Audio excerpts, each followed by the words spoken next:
ஹாய்ங்க, எல்லோரும் எப்படி இருக்கீங்க? நல்லா இருக்கீங்களா? இன்றைக்கி 7 காய் போட்ட கதம்ப சாம்பார் எப்படி பண்ணுறதுன்னு பார்க்க போகிறோம். என்னோடய வீடியோ தொடர்ந்து நீங்கள் பார்க்கணுன்னா ஓவியா கிச்சனை சப்ஸ்கிரைப் பண்ணிக்கோங்க. ஆளுங்கிற பெல் பட்டனை கிளிக் பண்ணிக்கோங்க. நான் போடுற வீடியோ உங்களுக்கு நோட்டிஃபிகேஷனில் வரும். வாங்க சாம்பார் எப்படி பண்ணுறதுன்னு பார்க்க போகிறோம்.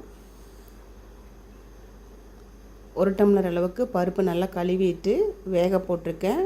மஞ்சள் தூள், வீட்டில் அரைச்ச சாம்பார் தூள், கொஞ்சமாக உப்பு சேர்த்து கொலைய வேக வச்சு இறக்கிட்டு இப்போ காய்கறியை வேக போட்டுடலாம். ஒரு கடாயில் தண்ணி ஊற்றிட்டேன். கத்திரிக்காய், முள்ளங்கி, முருங்கைக்காய், அவரைக்காய், சவுச்சவ், கேரட், பீன்ஸ் 7 காய் எடுத்திருக்கேன். இப்போ வேக போட்டுடலாம்.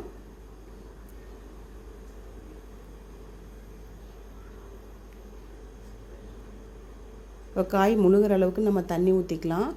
பருப்பில் வேக வச்ச தண்ணி இருந்தால் கூட அதையும் இது கூட சேர்த்துக்கலாம். நான் பருப்பு வேக வச்சது கரெக்டாக இருந்தது, அதனால் அந்த தண்ணி ஊற்றலை. 2 தக்காளி பொடியாக கட் பண்ணி போட்டிருக்கேன். ஒரு 4-5 பல் பூண்டு பொடியாக கட் பண்ணி போட்டிருக்கேன். சின்ன வெங்காயம் ஒரு 7-8 சின்ன வெங்காயம். அப்புறம் சாம்பார் தூள் 1 ஸ்பூன், கொஞ்சமாக மஞ்சள் தூள், 3/4 ஸ்பூன் மிளகாய் தூள். இதுக்கு தேவையான உப்பு, நம்ம பருப்புலேயும் உப்பு போட்டிருக்கோம். காய்க்கு தேவையான உப்பு மட்டும் போட்டு காய் நல்லா வேக வச்சிடலாம். ஒரு மூடி போட்டு காய் வேக வச்சிடலாம். இப்போ காய் நல்லா வெந்துடுச்சு. பருப்பு கடைஞ்சி வச்சுருக்கிற பருப்பு இதில் ஊற்றிக்கலாம். இப்போ நல்லா கலந்து விட்டுருங்க.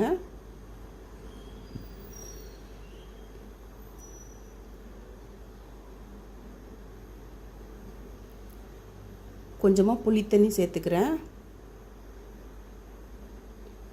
இப்போது இந்த சாம்பாருக்கு தேவையான தாளிப்பு கொடுத்துடலாம். ஒரு கடாய் வச்சுட்டு எண்ணெய் ஊற்றிக்கலாம்.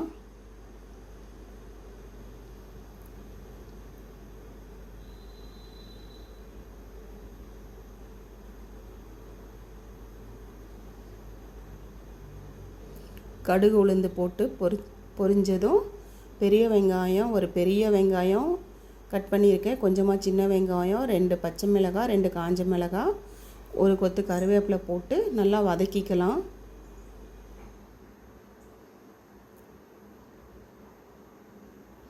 பெருங்காயத்தூள் சேர்த்துக்கலாம்.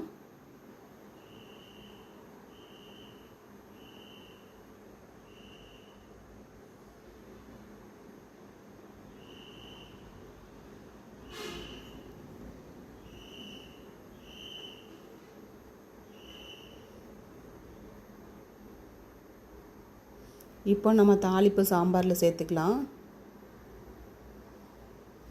தாளிச்சிட்டு அதே கடாயில் ஒரு கரண்டி வச்சு அந்த சாம்பாரை எடுத்து ஊற்றி, அந்த நம்ம தாளித்தோம் இல்லைங்களா, அந்த கடாயிலேருந்து எடுத்து ஊற்றிக்கோங்க. அப்போ இன்னும் சாம்பார் நல்லா மணமாக இருக்கும். அந்த தாளிப்பு மணம் அப்படியே இருக்கும்.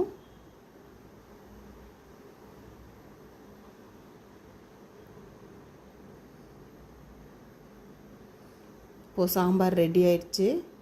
சூப்பரான 7 காய் போட்ட கதம்ப சாம்பாருங்க, சூப்பராக இருக்கும். இது பெருமாள் படையலுக்காக இந்த சாம்பார் வச்சுருந்தேன். கொஞ்சமாக மல்லி இலை போட்டு இறக்கிக்கலாம். இந்த வீடியோ உங்களுக்கு பிடிச்சிருந்தால் லைக் பண்ணுங்கள், ஷேர் பண்ணுங்கள். ஓவியா கிச்சனை மறக்காமல் சப்ஸ்கிரைப் பண்ணுங்கள்.